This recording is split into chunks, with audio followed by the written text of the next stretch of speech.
promoción de compra y coacción del voto y delitos electorales, realizado en colaboración de las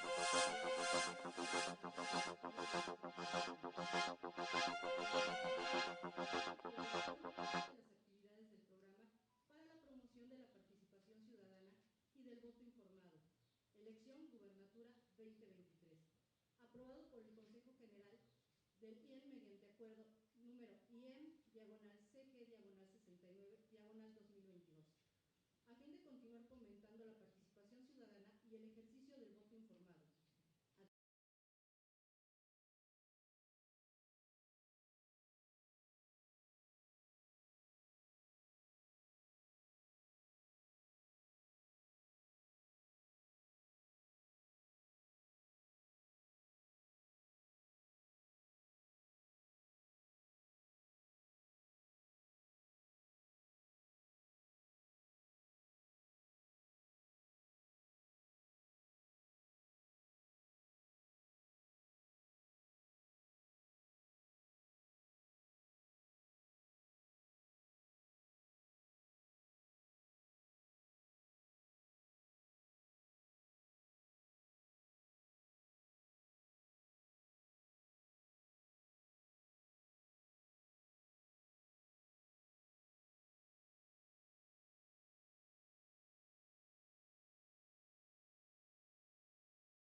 El foro regional a todos los presentes, siendo las 11 horas con 18 minutos del día 30 de marzo de 2023, doy por inaugurado este primer foro regional relativo a la prevención de compra y voto, coacción del voto y delitos electorales.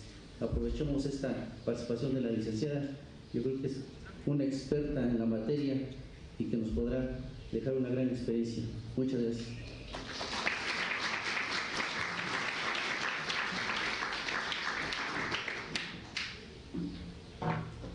Muchas gracias. Antes de ceder la palabra al licenciado Jaime Álvarez de la Palma, vocal de capacitación de la Junta Distrital número 45, con sede en Barrio La Cabecera, tercera sección, Almoloya de Juárez, quien realizará la moderación del foro, les mencionamos a los y las asistentes que se circularán tarjetas para que escriban sus preguntas a nuestra ponente. Por favor, licenciado Jaime Álvarez de la Palma, adelante.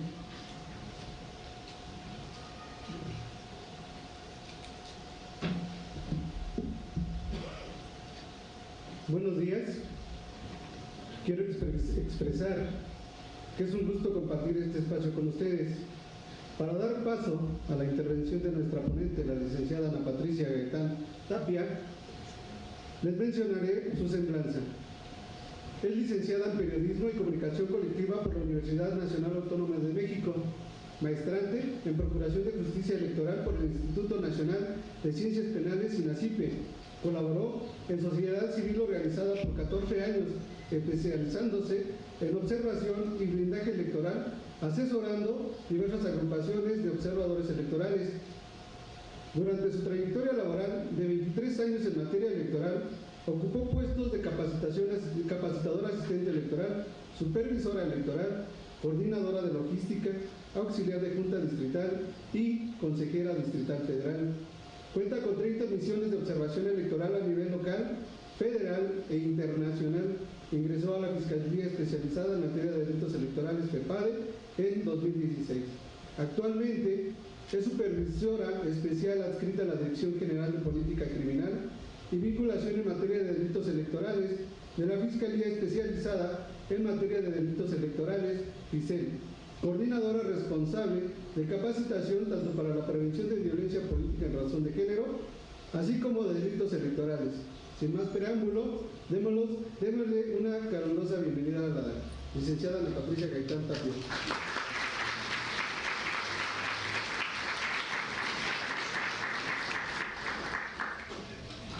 ¿Sí está encendido? Creo que no está encendido. Tengo buen volumen de voz, pero no los quiero hostigar con... Aquí ya prendió, perfectamente. Muy buenos días, gracias por esta bienvenida. Me voy a bajar, caballeros, con permiso. ¿Por qué me voy a bajar? Porque regularmente el tema electoral es tan formal, tan serio, que regularmente vemos a la persona adelante diciéndonos que es un delito electoral, que no es un delito electoral. Y no, lo que buscamos en la Fiscalía Especializada en materia de delitos electorales es esto, tener la cercanía con la ciudadanía para poder llegar con ellos, que nos digan, que nos tengan la confianza de qué está pasando, cuál es el pulso del proceso electoral. Le agradezco al Instituto Electoral del Estado de México, el IEM, que fue mi casa durante casi al principio del siglo. No hagan cuentas, por favor. Ya escucharon que tengo bastantito trabajo realizándose, pero con muchísimo gusto lo sigo realizando. Me está acompañando mi compañera Gabriela Ávila, la van a ver tomar fotos y si en algún momento necesito apoyarme de ella por alguna información que requiera completar para ustedes, lo haré. Marifer, perdón por la familiaridad, ella es nuestro enlace directo con el instituto. Le agradezco mucho que en estos momentos nos esté ayudando a pasar la presentación. Si les parece a ustedes, primero vemos la presentación.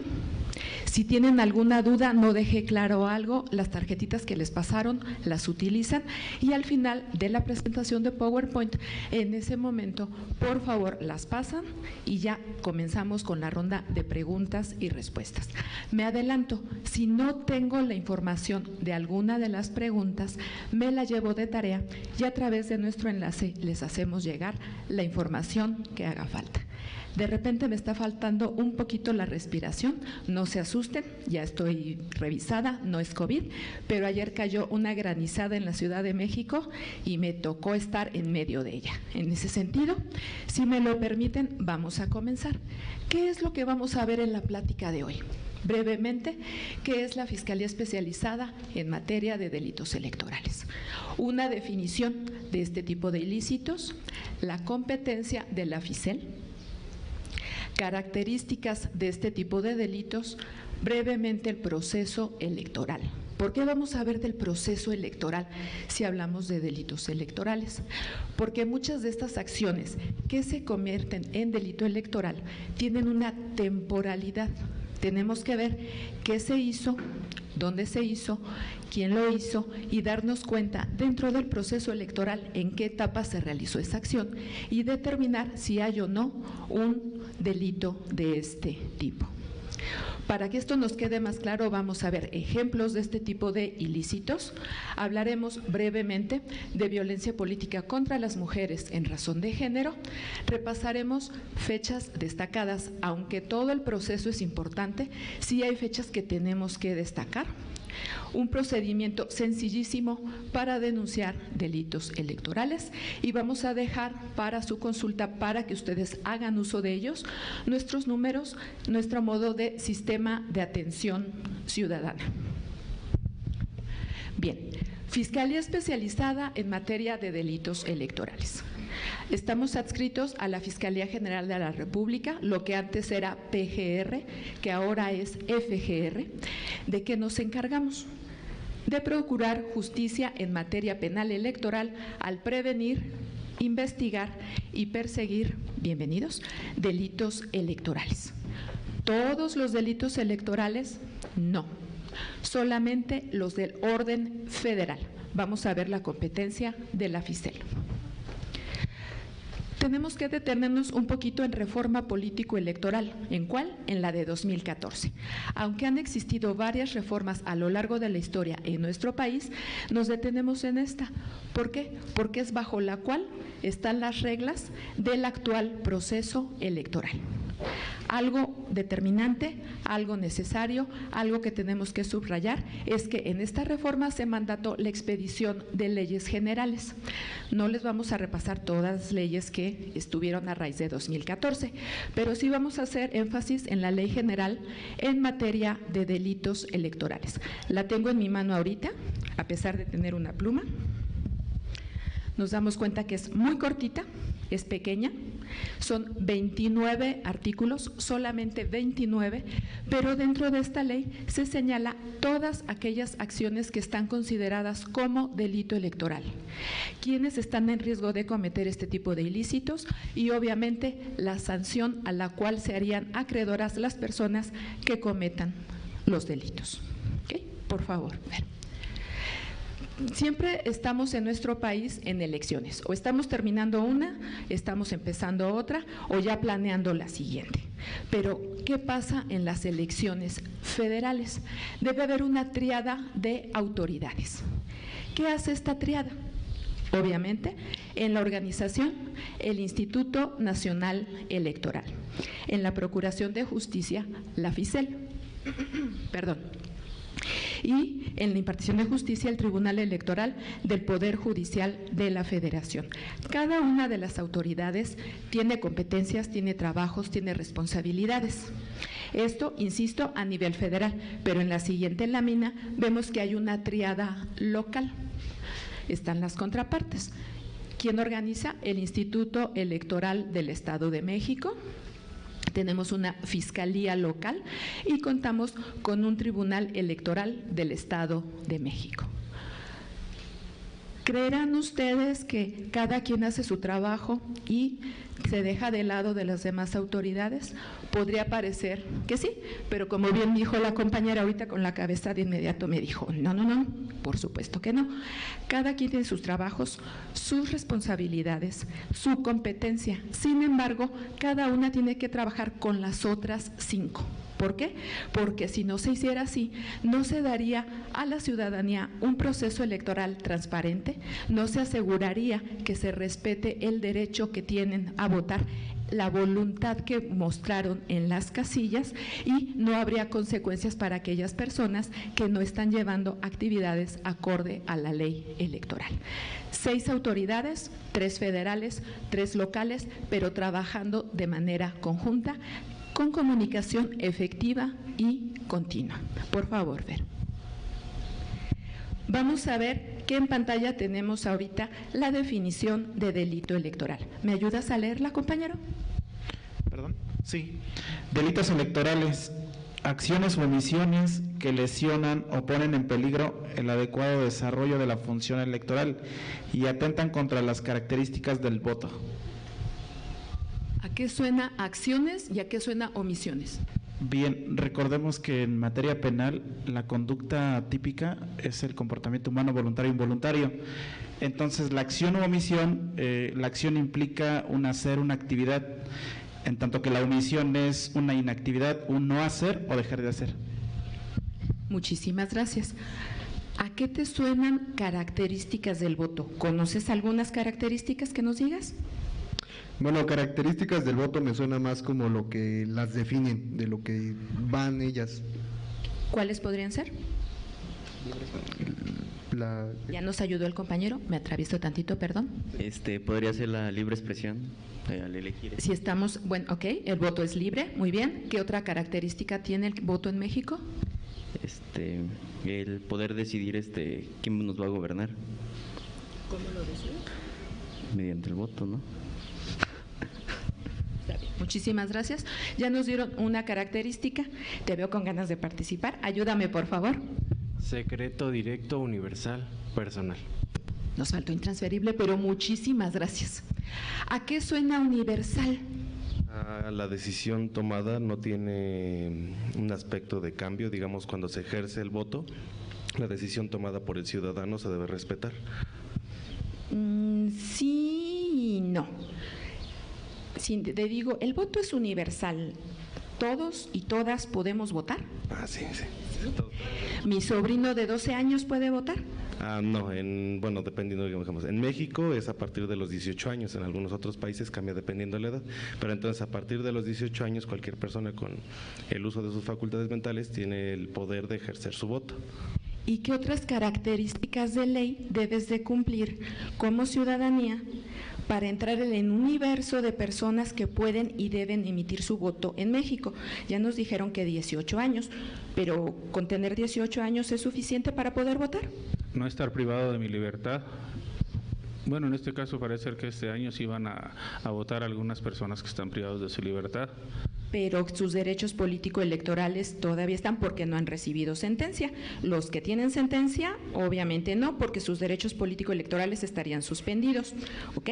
¿Otra característica para este universo de ciudadanía? ¿Llego con mi licencia de manejo y me permiten votar? Tiene que ser mi identificación oficial, que en este caso le emite el Instituto Nacional Electoral. Tiene que ser algo válido. Perfecto. Tú te ves muy jovencita. ¿Cuántos años tienes? Perdón que te pregunte delante del público. 18. ¿Ya has votado? ¿Has acompañado a tu familia a votar? ¿No? Compañero, ¿tiene juventud acumulada como yo? ¿Ya ha votado? Ya. Perfectamente. ¿Qué otra característica de ley tiene que cumplir para poder emitir el voto? Ya vimos 18 años, los derechos político-electorales, la credencial, ¿qué más? Dentro de la misma credencial que se encuentre vigente. Perfecto. ¿Algo más? No estar privado de libertad, como ya habían comentado, no ha sido procesado, no ha recibido condena. Muchas gracias. Levantaste tu manita. Ayúdame. La capacidad. ¿Cuál? Tener todas nuestras facultades mentales bien, tener la edad suficiente y creo que serían todas. Esas serían todas. ¿Nos falta alguna? A ver, voy para allá, le corro un poquito. Bueno, no corro mucho, pero caminaré un poco más rápido. A ver, por favor. La nacionalidad, que es ser mexicanos, estar en el padrón electoral y en la lista nominal. ¿Con corte a cuál? Con corte al último mes, no recuerdo qué mes era. ahí ya te me fuiste más estricto, ojalá que fuéramos así de estrictos para otras cosas, pero no, efectivamente, ya nos hicieron el favor de decirnos, obviamente tener la nacionalidad mexicana, 18 años de edad, obviamente ser mayores de edad, lo que considera la ley un modo honesto de vivir, en este caso lo traducimos como tener nuestros derechos político-electorales vigentes. Estar con una credencial para votar vigente y, por supuesto, estar en el listado nominal. Si no cumplimos con alguna de estas características, no podremos votar.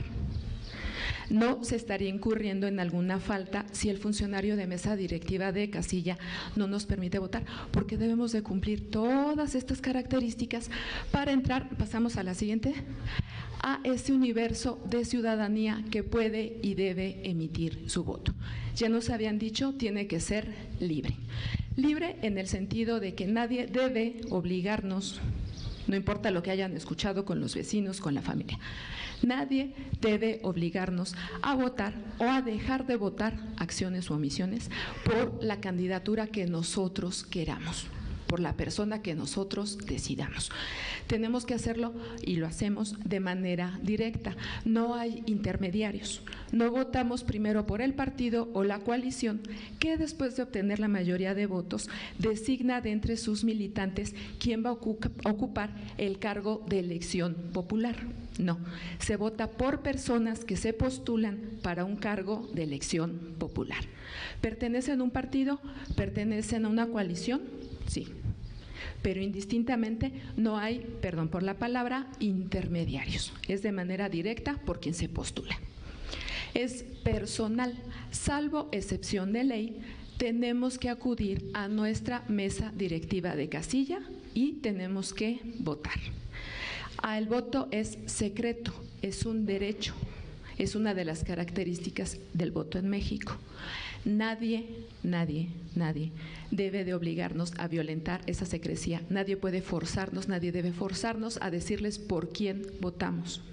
Y mucho menos, ¿por qué razón? Porque ya vimos que el voto es libre, es intransferible. Si por cuestiones de trabajo no puedo acudir a votar, no puedo decirte, te doy mi boleta, llegas a la casilla y dices que yo no voy a venir, que te den la mía y votas, no hay ningún problema. No, la palabra lo dice y no hay manera de que se entienda de manera diferente. Es intransferible. Si yo no ocupo la boleta que me corresponde, tiene que ser anulada con 2 rayas diagonales hechas con tinta y permanecer ahí, contarse como voto no utilizado. Nadie puede, nadie debe utilizar la boleta que la ciudadanía no haya podido, por cualquier situación, utilizar. Para que podamos entender mejor, me voy a retirar porque me acerco a la bocina y se vicia. ¿Cuál es la competencia de la FICEL? Tenemos que entender que cuando haya acciones que puedan ser constitutivas de un delito electoral y se lleven durante elecciones federales. ¿A qué me refiero con elecciones federales? Cuando se renueva Presidencia de la República, se renuevan diputaciones federales o senadurías, cualquier acción que pueda ser constitutiva de delito electoral, entonces será competencia de la FICEL. Hasta acá no se alcanza a leer, ¿verdad? Bueno, lo bueno es que ya nos la sabemos. Cuando haya elecciones locales, ¿tenemos competencia en la FICEL? Sí, siempre y cuando el INE haya organizado la elección. Si bien recordamos, la reforma político-electoral de 2014 le da injerencia al INE en elecciones locales. Sin embargo, los OPLES, institutos electorales locales, son los responsables de la organización de estas elecciones locales. Su nombre lo dice.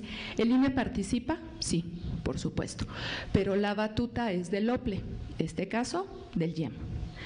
¿Cuándo podríamos tener competencia con FICEL? Cuando el INE, insisto, organiza al 100% la elección local. Ya se dio un caso en el estado de Puebla, la gubernatura. Ellos tuvieron su elección local No hubo ningún problema, se eligió a la persona que iba a ocupar el cargo y desafortunadamente fallece en un accidente días después de la toma de protesta. ¿Qué es lo que procede?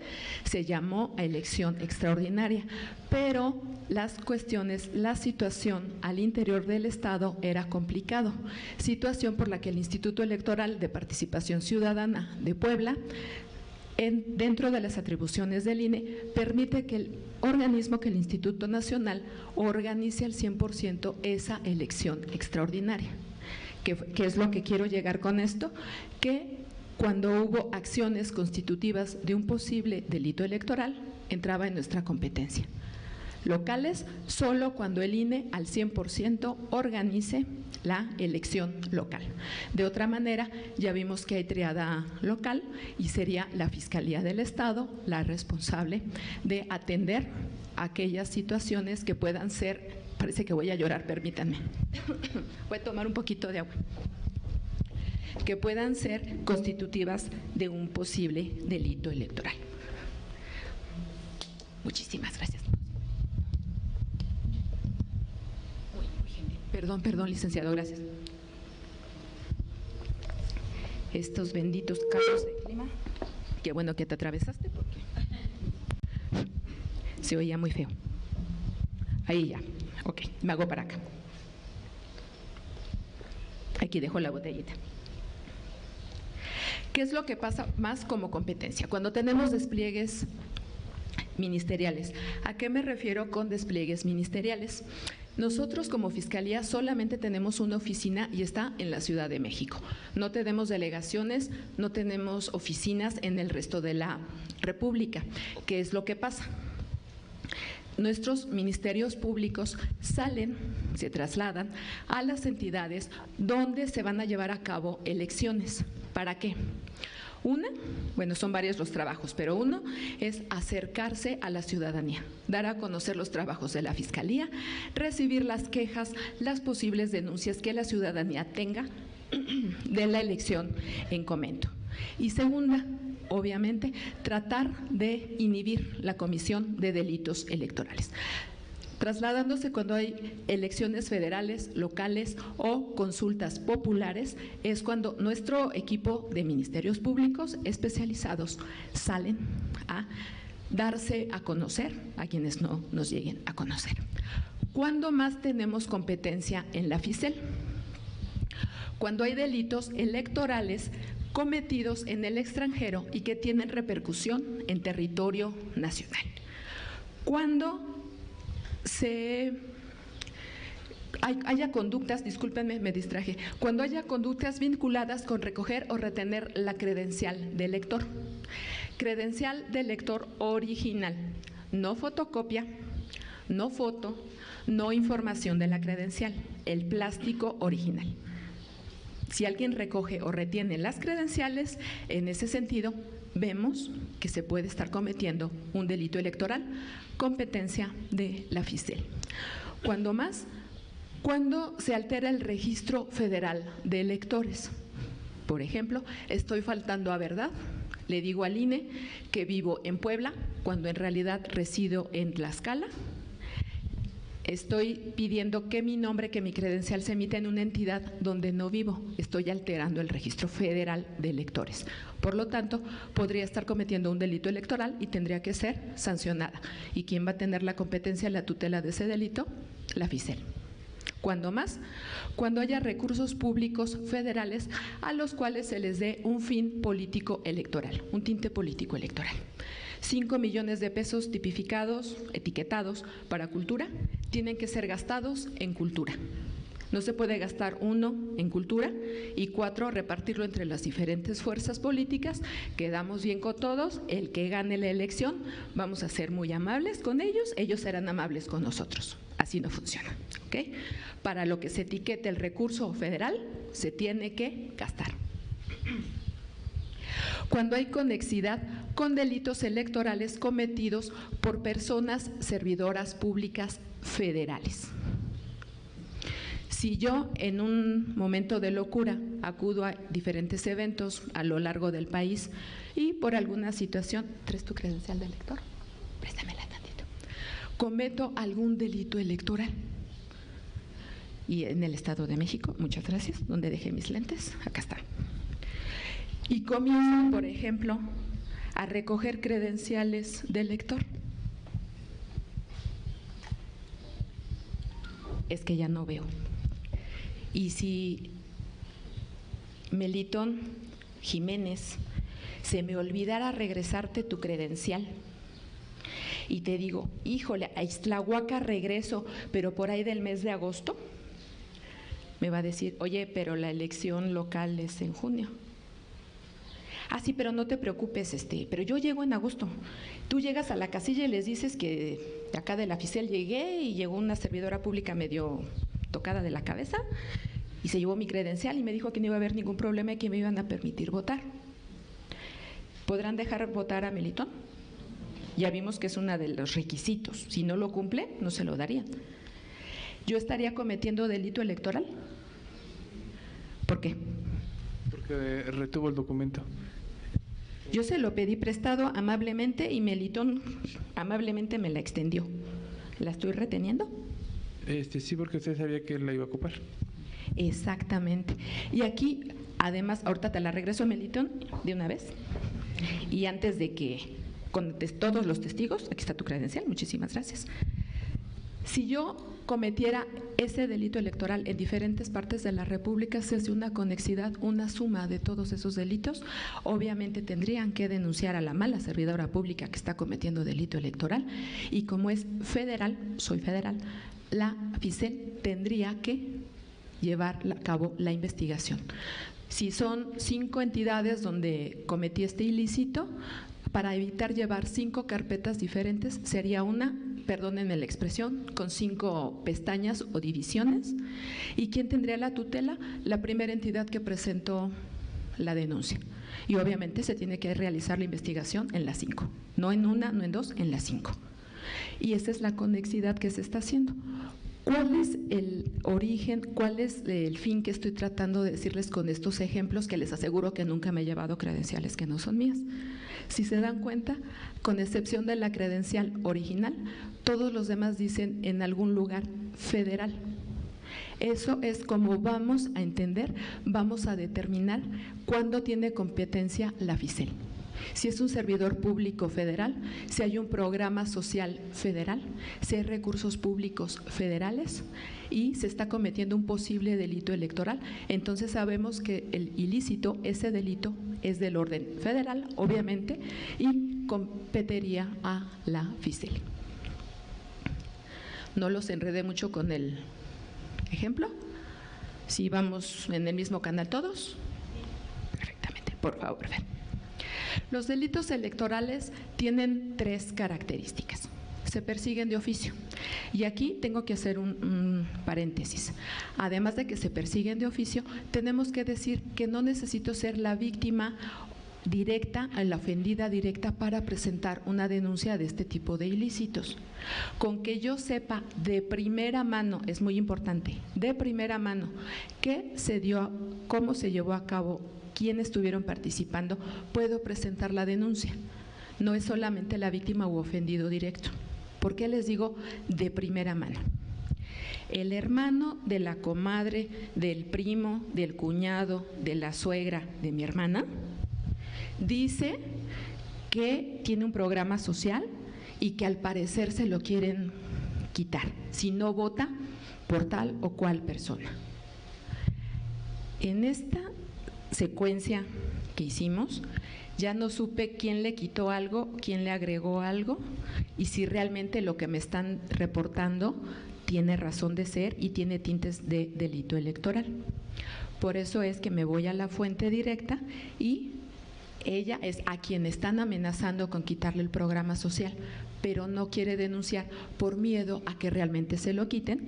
Entonces, aunque no lo sé, su hermana, que sabe perfectamente cuál es el programa social, desde cuándo es beneficiaria, quién la llamó para esa reunión y amenazarla, en qué lugar, fue en una oficina gubernamental, fue en un parque, fue en cualquier lugar, entonces ella puede presentar la denuncia correspondiente.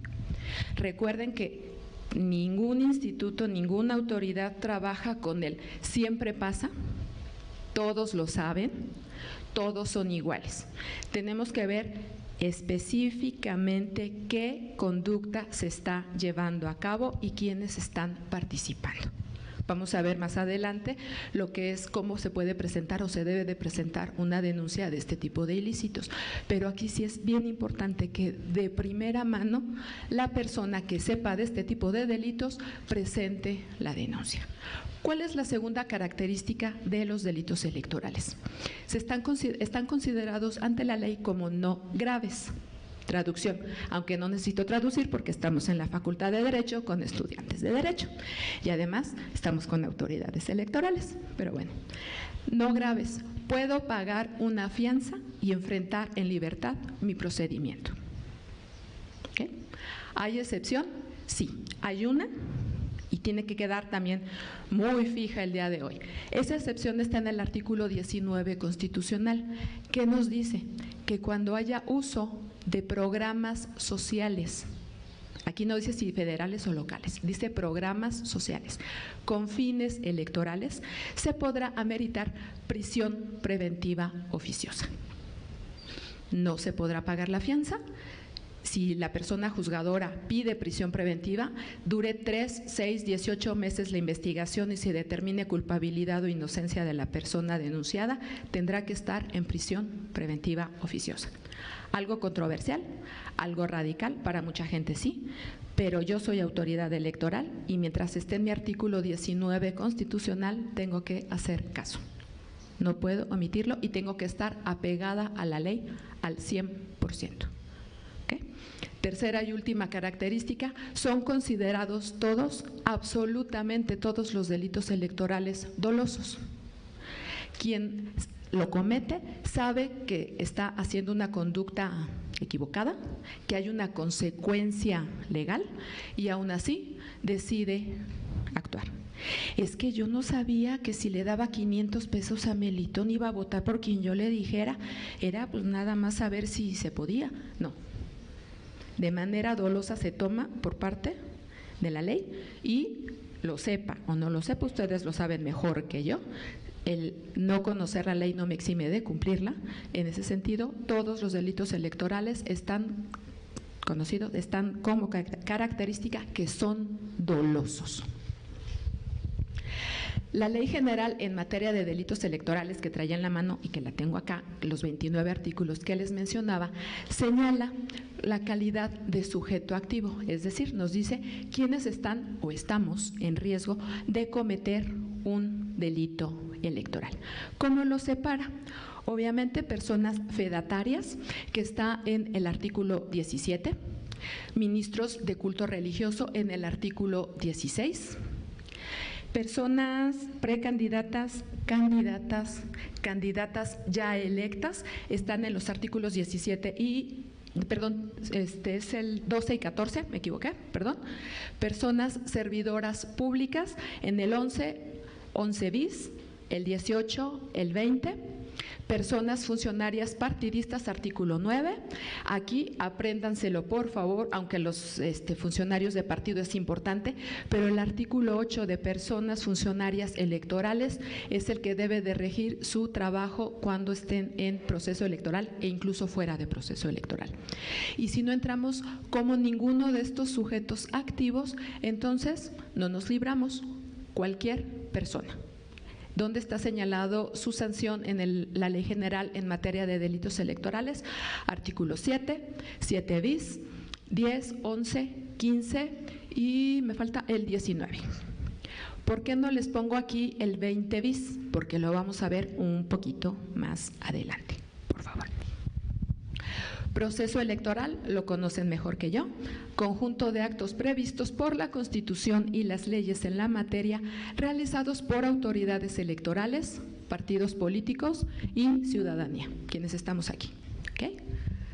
¿Cuál es su objetivo? Hacer posible la democracia representativa como forma de gobierno a través de la renovación periódica de los integrantes de los poderes legislativo y ejecutivo. Cada 6 años vamos a renovar autoridades, tanto federales como locales. Por eso les decía que si no estamos preparando un proceso electoral, estamos saliendo de otro proceso electoral, aun y cuando los calendarios ya se estén emparejando.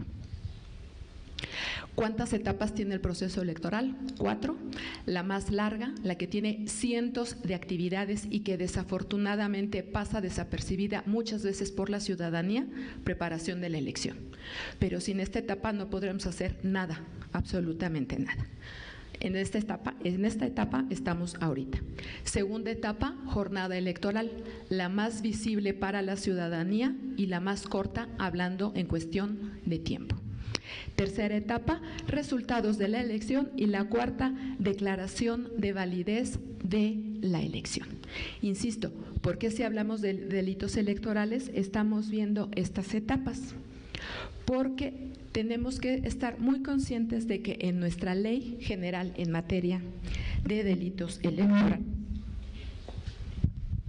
ya me voy a quitar de aquí, sí, nos habla perfectamente de tiempo, lugar, quién está en riesgo de cometer el delito electoral. Vamos a referirnos primero al artículo 7, que se refiere en su sección 21. Aquella persona, recuerden que artículo 7 habla de cualquier persona, provea bienes y servicios a las campañas electorales, ahí nos dice en qué tiempo, y aunque no nos diga primera etapa de proceso electoral, sabemos que la campaña electoral pertenece a esa etapa. Entonces, si se proveen bienes y servicios a las campañas electorales sin formar parte del padrón de proveedores autorizado por el órgano electoral administrativo, se estaría cometiendo delito electoral. ¿Quién sería el órgano electoral administrativo? ¿Con respecto a los votos? Al quien tiene en su poder el padrón de proveedores autorizado. ¿El Ejecutivo? No, ¿alguien más? ¿Quién podría tener este padrón? El INE, exactamente. Si no me encuentro dentro de ese padrón de proveedores, no puedo ofrecer servicios a partidos políticos, candidaturas, y menos durante campaña electoral. Entonces, aquí nos dice la ley que cualquier persona que provea bienes y servicios, cuando en las campañas electorales, ¿cómo va a ser que infringe la ley? Sin formar parte del padrón de proveedores autorizado por el INE, estaría incurriendo en delito electoral. Estos son ejemplos de delitos que podrían desafortunadamente ser cometidos durante la primera etapa. ¿Cuál otro ejemplo? Nos vamos al 7. ¿Qué fracción tenemos ahí, Fer? Por favor. La segunda, por favor, la de en medio. Fracción 7. Muchísimas gracias, Fer. ¿Qué nos dice completita esa fracción? Solicite votos por paga, promesa de dinero u otra contraprestación, ahí nos dice qué, o bien mediante violencia o amenace presione a otro a asistir a eventos proselitistas o a votar o abstenerse de votar, acciones o omisiones, por una candidatura, partido político o coalición, cuando durante la campaña electoral, el día de la jornada electoral, en los 3 días previos a la misma. Nos dice quién, cuándo y cuál sería la acción. Y de aquí nos vamos a brincar al artículo 11, el cual se refiere a servidores públicos. ¿Qué fracción es, Fer? La primera. Perfecto, muchas gracias. Y nos dice, si coaccione o amenace a sus subordinados para que participen en eventos proselitistas de pre-campaña o campaña, estamos hablando obviamente primera etapa, para que voten o se abstengan de votar por un candidato, partido político o coalición. Obviamente a nosotros como servidores públicos, como servidoras públicas, nos contratan por cubrir un perfil profesional. académico. Vamos a realizar algunas actividades. No se nos debe de contratar para votar o dejar de votar por algún partido, algún color, alguna bandera, alguna coalición. Si alguien de nuestros superiores intenta forzarnos a realizar esto, obviamente lo podemos y debemos denunciar porque está cometiendo un delito electoral. Por favor.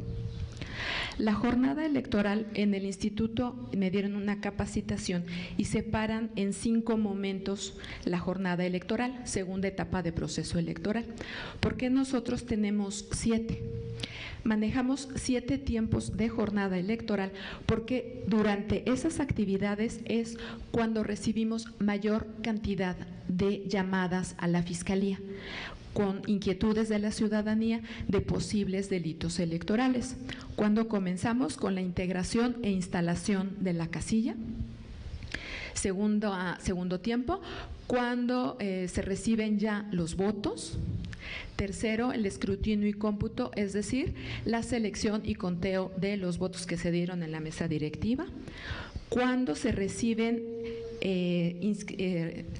hojas de incidente o escritos de protesta, ahí recibimos muchas llamadas y obviamente quienes son de partido político saben que es una de las funciones que realmente ellos pueden cumplir. No están desde su punto de vista cumpliendo los funcionarios con el requisito, con el formato, con la manera correcta desde su punto de vista de hacer el escrutinio y cómputo, pueden presentar escritos de protesta. Entonces, muchas veces nos llaman para decirnos no nos los quieren recibir, entre algunas otras situaciones. Por eso es que lo marcamos ahí. Después vemos cuando es la fijación de los resultados de la votación. Cuando más recibimos muchísimas llamadas en las clausuras de casilla y cuando recibimos todavía más llamadas es en el traslado de los paquetes a los consejos distritales correspondientes. Por eso es que esa jornada electoral, segunda etapa, nosotros la tenemos dividida en 7 pasos, en 7 etapas. ¿Cuáles delitos electorales desafortunadamente son muy comúnmente cometidos? Y obviamente nos vamos a referir a la segunda etapa. Vamos al artículo 7 y vamos a ver las fracciones número 3, 6 y 8. Denme un segundito. A ver, no seas malito, compañero. Me vas a ayudar a leer esas 3 fracciones. La 3, la 6, 3 y luego nos cambiamos para acá. Artículo 7, fracción 3, esta primera y luego la 6. 3, 6, ¿qué? 8. Por favor, déjame tomar agüita. Artículo 7, fracción 3. Haga proselitismo o presione objetivamente a los electores el día de la jornada electoral en el interior de las casillas o en el lugar en el que se encuentren formados los votantes, con el fin de orientar el sentido de su voto o para que se abstengan de emitirlo. Fracción 6. Retenga durante la jornada electoral, sin causa justificada por la ley, una o más credenciales para votar de los ciudadanos. Fracción 8. Solicite u ordene evidencia del sentido de su voto o viole de cualquier manera el derecho del ciudadano a emitir su voto en secreto. Muchísimas gracias. Muchísimas gracias, compañero. Pasamos a la segunda. ¿Qué otro tipo de delitos se dan durante esta segunda etapa, durante jornada electoral? ¿Me ayudas, por favor, a leer la fracción 13ª del 7? Organice la reunión o transporte de votantes el día de la jornada electoral con la finalidad de influir en el sentido del voto. Esto es lo que conocemos como acarreo de votantes. Muy difícil de comprobar, pero no es imposible de hacerlo. Prácticamente todos traemos ya celular y nos encanta ir tomándonos fotos, grabando videos, subiendo a las redes sociales información. Y cuando nos trasladan del punto A al punto B, que regularmente es la mesa directiva de casilla, en ese trayecto nos tienen que ir diciendo de manera amenazante, sutil, muy amable, por quién votar, por quién no votar. Si no se dice por quién se debe de votar o dejar de votar, no estaríamos incurriendo en delito electoral. Si solamente estamos trasladando a personas de punto A a punto B, no hay ningún problema. En el trayecto es donde tenemos que ver qué es lo que está sucediendo y si hay delito electoral. Por favor. 13ª, obstaculice o interfiera el traslado y entrega de los paquetes y documentos públicos electorales. Muchísimas gracias. Y aquí vamos a cambiar de artículo. Nos vamos a ir al 9, a la fracción segunda. ¿Qué nos dice el artículo 9 en su fracción segunda? Si realiza o distribuye propaganda electoral durante la jornada electoral. Sin lugar a dudas nos dice segunda etapa de proceso electoral, qué actividad no se debe de realizar porque es considerada delito electoral. ¿A quién se refiere como sujeto activo? A personas funcionarias partidistas. Hay un periodo de campaña. En ese periodo de campaña se tiene que decir quiénes están postulándose, cuál es su plataforma, cuáles son sus ideas para llegar a trabajar cuando obtenga el voto ciudadano y pueda ser ya autoridad, pueda estar a cargo del escaño que estaba vacante. Cuando esto sucede y se realiza, obviamente, propaganda durante jornada electoral, a todas luces estamos hablando de delito electoral. Está fuera de tiempo, está tratando de inclinar la balanza electoral y tendría que ser sancionado. Nos vamos a la fracción 8 del artículo, perdón, a la fracción 4 del artículo 8. El artículo 8 quedamos en que aun y cuando tiene 11 fracciones y que nuestros funcionarios electorales tienen que prácticamente traer su ley en la mano, ahorita vamos a ver sobre tercera y cuarta etapa del proceso electoral en resultados y declaraciones de validez de las elecciones, un ejemplo claro de delito electoral que podrían cometer. Y nos dice: si altera los resultados electorales, sustrae o destruye boletas, documentos o materiales electorales, estaría incurriendo en este tipo de ilícito. Nos vamos de regreso al artículo 9 que nos habla de personas funcionarias partidistas. ¿Qué nos dice su artículo, su fracción 5, perdón? Divulgue de manera pública y dolosa noticias falsas en torno al desarrollo de la jornada electoral o respecto de sus resultados. Hay una persona encargada para dar un adelanto de los resultados. No cualquiera, aun y cuando tenga acceso a la información, puede dar estas noticias. Si lo hace, obviamente podría estar incurriendo en delito electoral. ¿Qué nos dice la fracción 6? Si impide la instalación, apertura o clausura de una casilla, así como el escrutinio y cómputo, el traslado y entrega de los paquetes y documentación o el adecuado ejercicio de las tareas de los funcionarios electorales. Al momento de caer en estos supuestos, se estaría incurriendo en delito electoral. Hay otros delitos electorales, obviamente, que podrían llegar a cometerse en cualquiera de las etapas, de las 4, del proceso electoral. No es privativo de la 1, la segunda, la tercera o la cuarta. ¿Cuáles son estos ejemplos? Obviamente, alterar o proporcionar información falsa. Ya vimos el ejemplo de Tlaxcala y Puebla. Obviamente hablamos del listado nominal al momento de tramitar la credencial para votar. Coaccionar a otra persona para que proporcione información falsa, obviamente para que pueda tramitar una credencial donde no reside. La expedición ilegal de credenciales para votar, solamente el INE es la autoridad que puede proporcionar este documento. Nadie más puede hacerlo y si lo intenta hacer, estaría incurriendo en delito electoral. Apoderarse de equipos e insumos para elaborar la credencial. El uso ilícito del material electoral también constituye un delito electoral. Al igual que, como ya lo vimos inicialmente, recoger injustificadamente credenciales para votar. ¿Cuándo sería una situación justificada por ley para retener credencial para votar? ¿Hay alguna? Sí, claro, que la identidad del ciudadano no sea la correcta.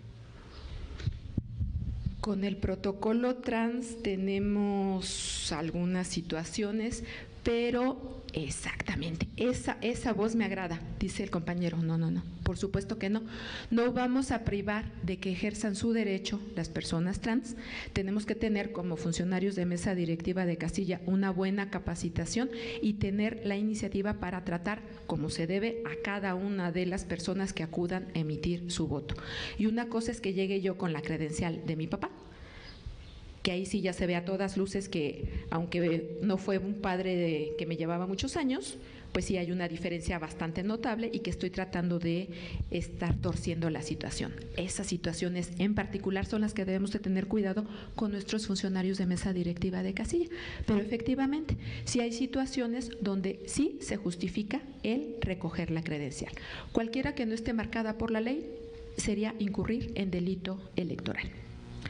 No entregar información solicitada a la autoridad electoral, obviamente en tiempo y forma, con los canales que se deben de realizar. Por ejemplo, que el INE estuviera pidiendo información de fiscalización a algún partido político, alguna fuerza política, es la autoridad que lo puede hacer. Haciéndolo a través de los canales, se le tiene que entregar. Si no se hiciera, además de la falta administrativa que incurriría con el INE, podría estar cayendo en delito electoral. El asumir la dirigencia partidista o cargo de elección popular sin haber pasado 2 años de haberse desempeñado como magistrada, magistrado, consejera, consejero electoral. Aquí decía mi abuelita, y discúlpenme la chabacanería, pero no hagas cosas buenas que parezcan malas. Si yo ya fui magistrada o fui consejera, obviamente estuve al tanto, estuve revisando un proceso electoral, una contienda electoral. Si terminando esta asumo un cargo de elección partidista, discúlpenme, pero la mayoría de la gente va a pensar muy mal de mí y va a creer que cuando fui autoridad estuve inclinando esa balanza, ayudando al color al que ahora quiero pertenecer. Para evitarnos eso, termino mi administración, espero 2 años y si así lo decido, me afilio, bueno, tomo un cargo partidista o ya un cargo de elección popular. Pero para evitar malos entendidos, para evitar posibles delitos, para evitar que cuando se sea autoridad sea una actuación parcial, entonces sin ningún problema termino, espero 2 años y continúo, mejor dicho, con mi vida laboral donde yo quiera. Delitos electorales cometidos por funcionarios electorales. Hablamos de nuestro artículo 8. ¿Qué sanción menciona la Ley General en materia de delitos electorales? Se impondrán de 50 a 200 días multa y prisión. No es prisión, es multa y prisión de 2 a 6 años al funcionario electoral que, por favor, Fer, ¿me ayudas, por favor, a leer las 3 primeras fracciones del artículo 8? Altera en cualquier forma, sustituya, destruya, comercialice o haga uso ilícito de documentos relativos al Registro Federal de Electores, padrón electoral o lista de electores. Fracción segunda. Se abstenga de cumplir sin causa justificada con las obligaciones propias de su cargo en perjuicio del proceso electoral. Y fracción tercera. Obstruye el desarrollo normal de la votación sin mediar causa justificada. Muchísimas gracias, compañero. ¿Qué nos dice la fracción 4? Ya la vimos, esa ya no la vamos a leer, pero ¿qué nos dice la fracción 5ª y la fracción 6ª? 5ª y 6ª. No entregue o impida la entrega oportuna de documentos o materiales electorales sin mediar causa justificada. Induzca o ejerza presión en ejercicio de sus funciones sobre los electores para votar o abstenerse de votar por un partido político, coalición o candidato. Muchísimas gracias. ¿Qué nos dice la 7ª y 8ª, por favor? Séptima, instale o abra o cierre una casilla fuera de los tiempos y formas previstos por la ley de la materia. La instale en lugar distinto al legalmente señalado o impida su instalación. Expulse u ordene sin causa prevista por la ley el retiro de la casilla electoral de representantes de un partido político o de candidato independiente u observadores electorales legalmente acreditados o impida el ejercicio de los derechos que la ley les concede. Muchísimas gracias. Ya casi terminamos. Nos vamos a las fracciones últimas de este artículo 8. ¿Me ayuda, compañero?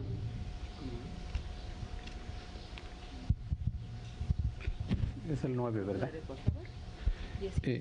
Ok. Permita que un ciudadano emita su voto a sabiendas de que no cumple con los requisitos de ley o que se introduzca en las urnas ilícitamente una o más boletas electorales.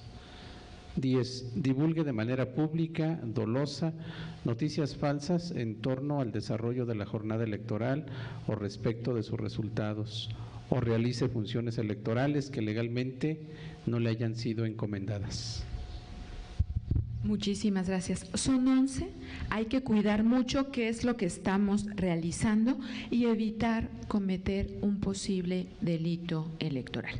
Habíamos dejado reservado el artículo 20 bis de la Ley General en materia de delitos electorales, el cual se refiere específicamente solamente a violencia política contra las mujeres en razón de género. Para que podamos incurrir desafortunadamente en este delito electoral, tenemos que tener muy claro que se deben vulnerar los derechos político-electorales de una mujer. Si no se vulneran los derechos político-electorales de una mujer, ¿se está incurriendo en alguna otra falta? Sí. ¿En algún otro delito? Seguramente, pero no en delito electoral. Para que sea considerado delito electoral, forzosamente se deben de vulnerar los derechos político-electorales de una mujer. En 2019, la Cámara de Diputados determinó que este tipo de violencia era ya un delito electoral que tenía que presentarse, anexarse a la Ley General en materia de delitos electorales, lo cual se hizo hasta abril de 2020, ya en la publicación en el Diario Oficial de la Federación, donde se adicionó este multicitado artículo de la Ley General en materia de delitos electorales. ¿Cuántas fracciones tiene este artículo? 14. Cualquiera de las 14 fracciones del artículo 20 bis que sea cometido por una servidora o servidor público, por personas funcionarias electorales, funcionarias partidistas, aspirantes a candidatura independiente, precandidatas o candidatas, tendrán que ser sancionadas hasta en 1/3 más. ¿Por qué no sancionan más fuerte a estas figuras?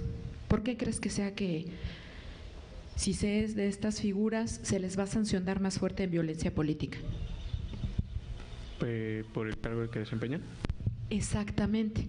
Nosotros como personas servidoras públicas, ahí lo dice sin lugar a dudas, servimos al público, no a un grupo, no a una administración en particular, no a un color, no a una bandera, no a una persona, no, al público en general. Si cometiésemos violencia política contra una mujer en razón de género, obviamente tenemos que ser sancionadas de manera más fuerte.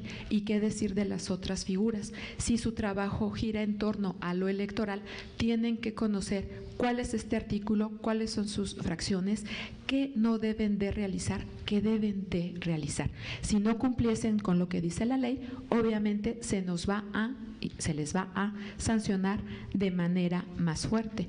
¿Y qué pasa con las mujeres que pertenecen a un grupo, a un pueblo indígena? Si todas las mujeres, las aquí presentes, estamos en riesgo de sufrir este tipo de violencia, imagínense a aquellas mujeres que viven en una comunidad indígena. Desafortunadamente son quienes con mayor frecuencia padecen este tipo de violencia y este tipo de delito electoral. Prisión preventiva oficiosa, aunque lo vean así grandote, sí es cierto, así es de grave. ¿Y qué nos dice?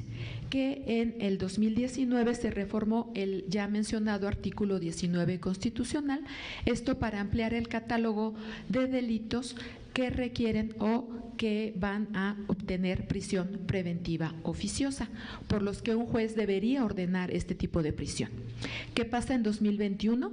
Se publica en el Diario Oficial de la Federación la reforma a la legislación secundaria de ese artículo 19.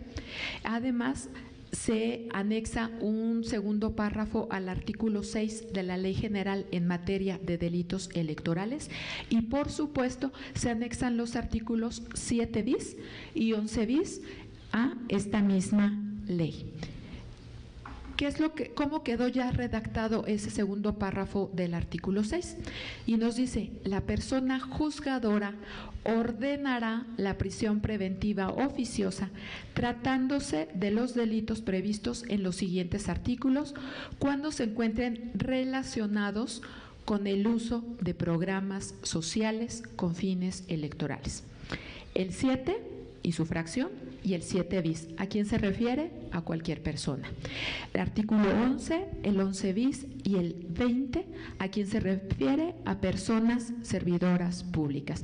Si se es una persona servidora pública o cualquier persona que haga mal uso de programas electorales con fines de este mismo corte, obviamente podría tener prisión preventiva oficiosa. ¿Qué se elige en 2023? Bueno, ya tuvimos una elección extraordinaria en Tamaulipas donde se tuvo que escoger a una persona para senaduría. ¿Qué fue lo que pasó? Teníamos una Cámara Alta incompleta, 127 senadores, senadoras, nos faltaba el 128 que desafortunadamente falleció, no tenía suplente, entonces se tuvo que llamar a elección extraordinaria para cubrir esa plaza. ¿Y qué es lo que vamos a tener en junio próximo? Obviamente Coahuila, renovación de gubernatura y diputaciones locales y, por supuesto, Estado de México, nuestra gubernatura. Las fechas a destacar que les mencionaba que todos los días son importantes en proceso electoral, no miento, pero tenemos que destacar que las campañas electorales, cuando se da a conocer a la ciudadanía quiénes son los que se están postulando, qué es lo que prometen hacer cuando lleguen al cargo de elección popular, cómo van a trabajar, van a comenzar el 3 de abril y finalizarán el 31 de mayo. La veda electoral o periodo de reflexión son los jueves, viernes y sábados previos a jornada electoral. Ahí ya no hay propaganda, ahí ya no hay proselitismo, ahí ya no se da a conocer la oferta política a la ciudadanía, se le permite reflexionar sobre quienes están contendiendo y que hagan un voto razonado donde decidan libremente a quién le van a entregar su voto. ¿Cuál es la tercera fecha? Obviamente el 4 de junio de 2023, cuando ya después de reflexionar como ciudadanía, sin explicarle absolutamente a nadie por quién van a votar, acuden a su casilla, salvo excepción de ley, y emiten su voto. Aquí ya vamos terminando con la presentación. ¿Qué es lo que vemos? ¿Cómo podemos presentar una denuncia del tipo de delitos electorales, de este tipo de ilícitos? Tenemos que decir el cómo, cuándo y dónde, el modo, el tiempo, el lugar. La manera más completa de explicar a quien nos esté atendiendo, a la autoridad que nos esté atendiendo, sobre la situación que se está reportando. Porque como ya vimos, tenemos que ver si fue en primera, en segunda, en tercera, en cuarta etapa, quiénes son los sujetos activos que están en riesgo de cometer el delito electoral y obviamente la acción que están cometiendo que podría ser constitutiva de delito electoral. Por favor, Fer. Hay un método tradicional de denuncia, obviamente. Aquí podemos acudir físicamente a las instalaciones de la FICEL a presentar la denuncia con un ministerio público especializado. Si les quedamos muy lejos, porque insisto, no tenemos oficinas en el resto de la República, pueden presentarse ante un ministerio público de la Federación o del fuero común, quien está dentro de sus facultades recibir esa denuncia y la hará llegar a la autoridad electoral para que comience a hacerse la investigación correspondiente. Cada estado de la República, como vimos cuando la triada de autoridades federales y locales cuenta con una fiscalía especializada en delitos electorales o bien con una oficina dentro de la Fiscalía General del Estado que se dedica a ver, a conocer de este tipo de ilícitos. Obviamente, cuando el delito sea del orden local, tendremos que hacer la denuncia correspondiente en la fiscalía o en la oficina que atiende este tipo de delitos en la entidad donde haya elección. Y si desafortunadamente vemos casos de violencia, agresiones, grupos o individuos armados, hay que llamar al 911 para que el apoyo llegue con prontitud. Aquí les comparto, nuestra fiscalía es pequeña, aunque de grande de corazón, pero no contamos con policía. Si nos llaman para decirnos que desafortunadamente se ha avistado un grupo de personas armadas, no tenemos personal para enviar en una unidad y poder contener esa situación. Es por eso que cuando se dan estas situaciones, forzosamente primero se les suplica llamar al 911 y después ya a la fiscalía y nos digan qué fue lo que pasó. Obviamente ponerse a salvo, llamar al 911 y después ya avisarle a la fiscalía qué fue lo que sucedió. ¿A dónde nos pueden llamar? Fiscalía Estatal, el maestro Alejandro Rodríguez Martínez. En pantalla ahorita tenemos en la diapositiva los números de teléfono, el correo electrónico y la dirección física de la Fiscalía del Estado de México.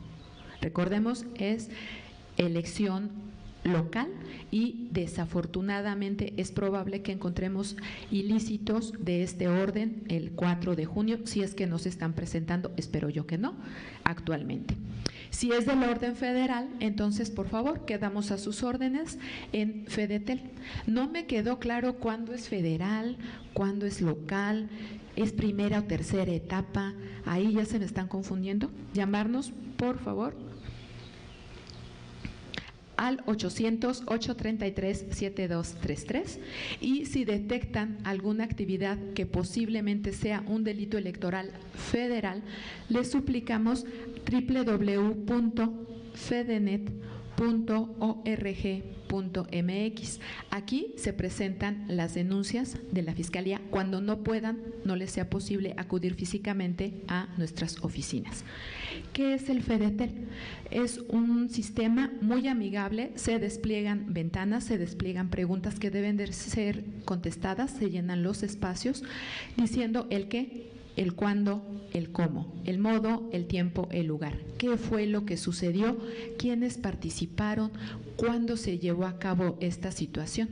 Si cuentan con videos, con fotos, con archivos que consideren que pueden ayudar a entender a los especialistas de la Fiscalía qué fue lo que sucedió, los pueden anexar para que veamos si pueden servir de prueba o si pueden ayudar a que entendamos cuál es el contexto de cómo se llevó a cabo la acción que se está desarrollando, que nos están reportando. Si quieres lo quitamos ahorita, Fer. Hasta aquí llegó la presentación, espero no haberlos aburrido mucho y pasamos a la ronda de preguntas y respuestas. Hicieron favor de darles unas tarjetitas, si prefieren pasar la tarjetita, mi compañera Gaby con todo gusto ayuda junto con el equipo del IEM, y si quieren hacer la pregunta de viva voz, aquí está el micrófono. Tengo algo con el teléfono, no en el teléfono, no, con el micrófono, por favor, lo pueden hacer. Por su atención, por su participación, muchísimas gracias.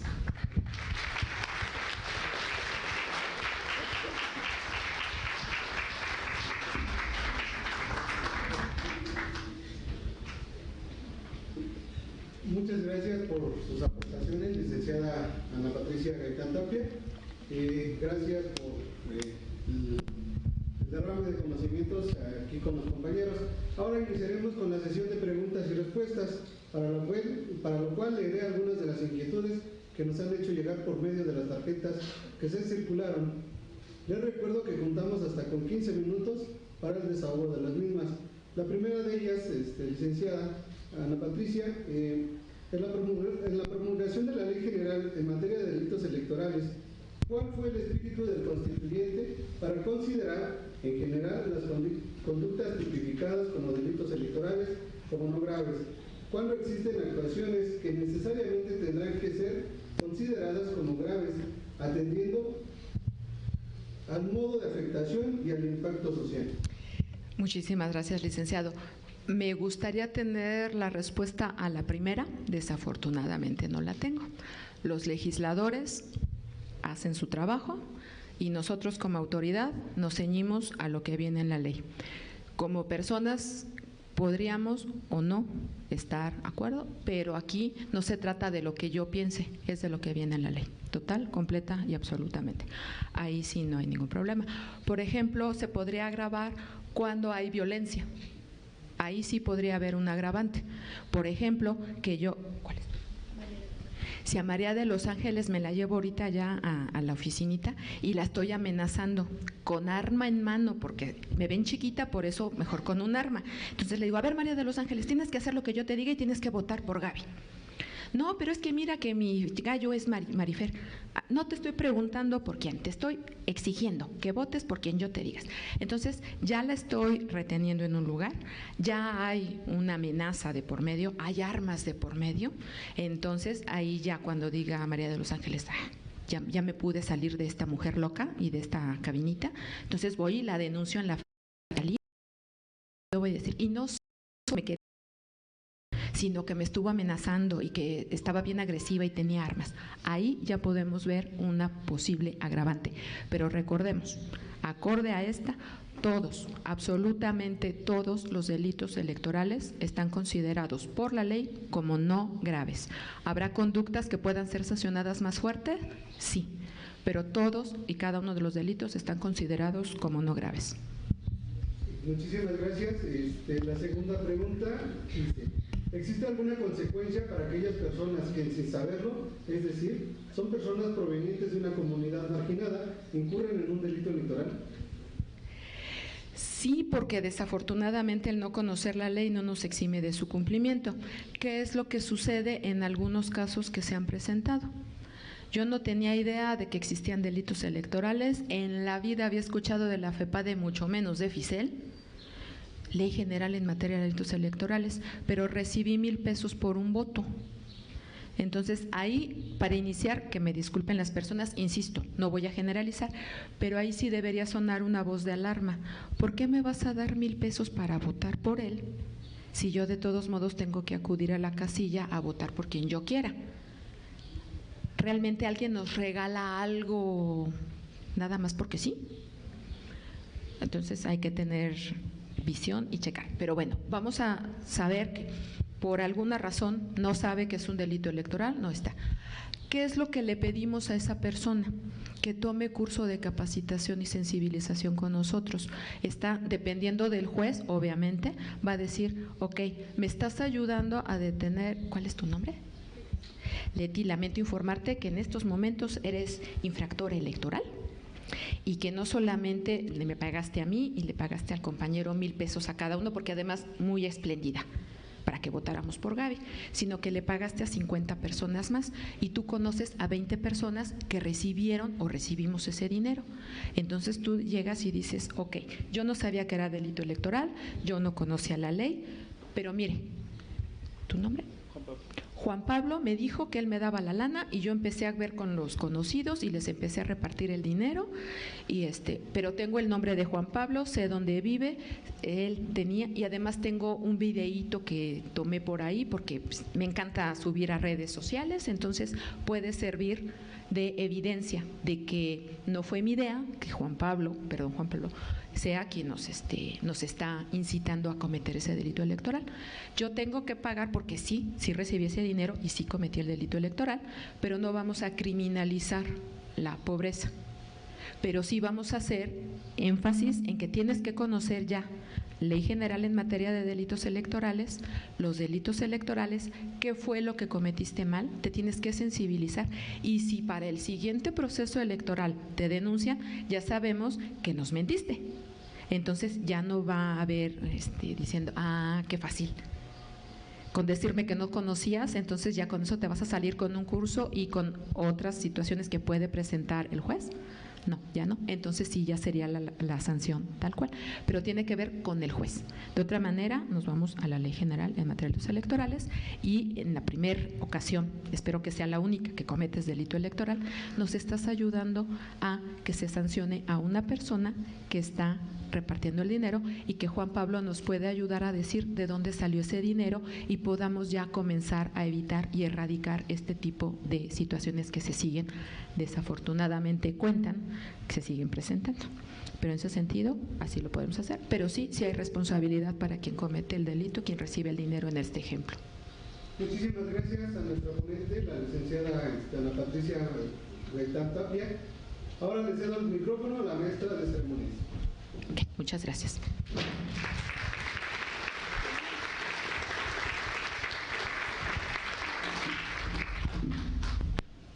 Muchas gracias, licenciada Ana Patricia Gaitán Tapia. Una vez escuchada la ponencia de gran relevancia para nuestro contexto social en camino a la elección de la Gobernatura 2023, le damos el uso de la palabra al licenciado Jaime Álvarez de la Palma, quien compartirá con nosotros las reflexiones finales de este foro. Previo al cierre del evento que nos ocupa, nos acompaña la doctora María Concepción Molina Alcántara, coordinadora de la Facultad de Derecho de este centro de la Universidad de Islahuaca, para quien le pido un afectuoso aplauso.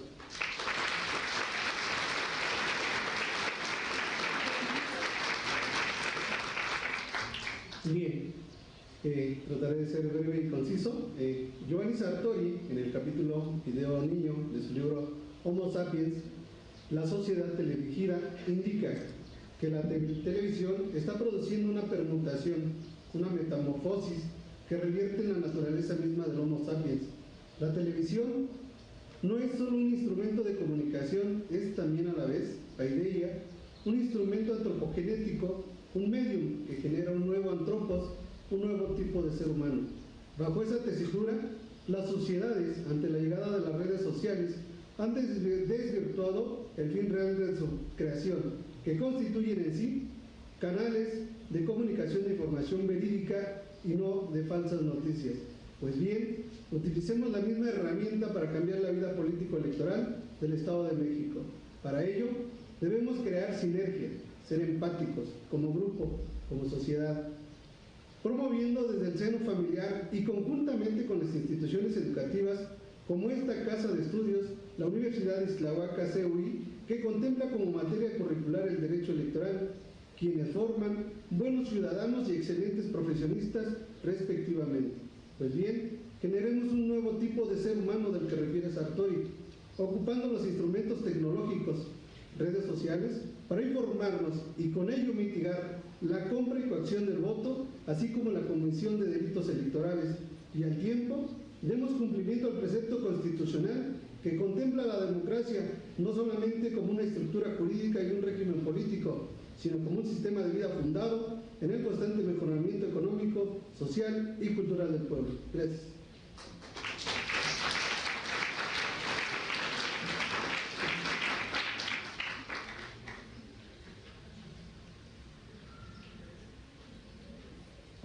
Muchas gracias, licenciado Jaime Álvarez de la Palma, por sus reflexiones. Como una forma de agradecer a nuestra ponente por su contribución, se realizará la entrega del reconocimiento de participación, para lo cual procederé a dar lectura al mismo. El Instituto Electoral del Estado de México y la Fiscalía Especializada en Materia de Delitos Electorales otorga el presente reconocimiento a la licenciada Ana Patricia Gaitán Tapia por su participación como ponente en el foro Prevención de Compra y Coacción del Voto y Delitos Electorales, organizado por el Instituto Electoral del Estado de México, en colaboración con la Fiscalía en Materia de Delitos Electorales a través de sus órganos desconcentrados. 30 de marzo de 2023, maestra Liliana Martínez Garnica, directora de Participación Ciudadana.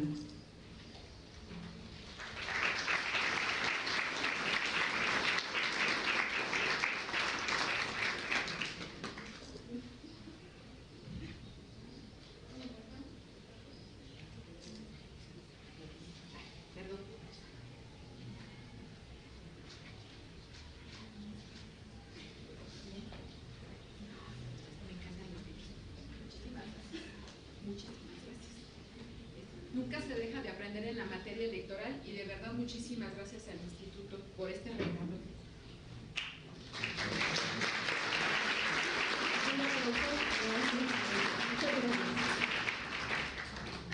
Asimismo, por parte de la Junta Distrital número 45, también se le hace entrega de un pequeño pero significativo presente a nuestra ponente.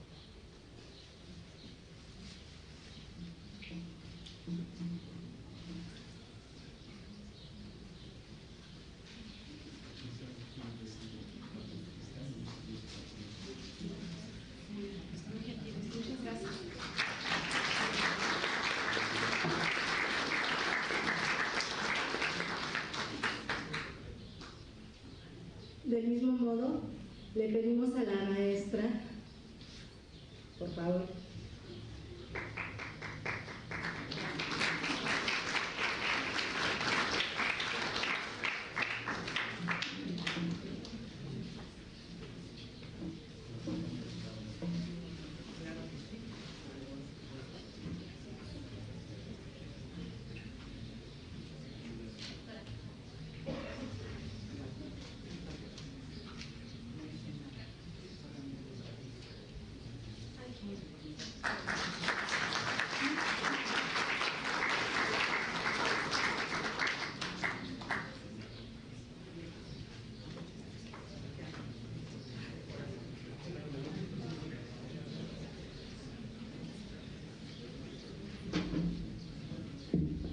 También le hacemos entrega de un pequeño presente por parte de la Junta Distrital número 45.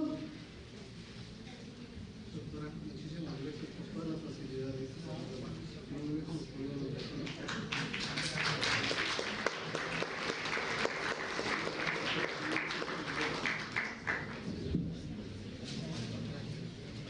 Les pedimos atentamente a nuestras autoridades y a la ponente que nos puedan apoyar para la toma de la fotografía oficial del evento, por favor.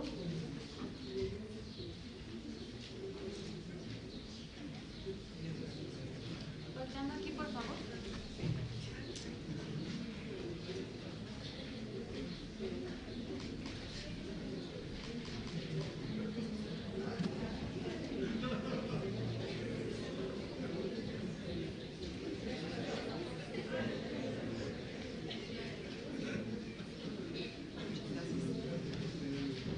Finalmente, para concluir, a nombre del IEM, agradecer a la ponente y al público asistente su valiosa participación, así como a la Universidad de Ixtlahuaca, CUI, por todas las facilidades otorgadas para la realización de este foro.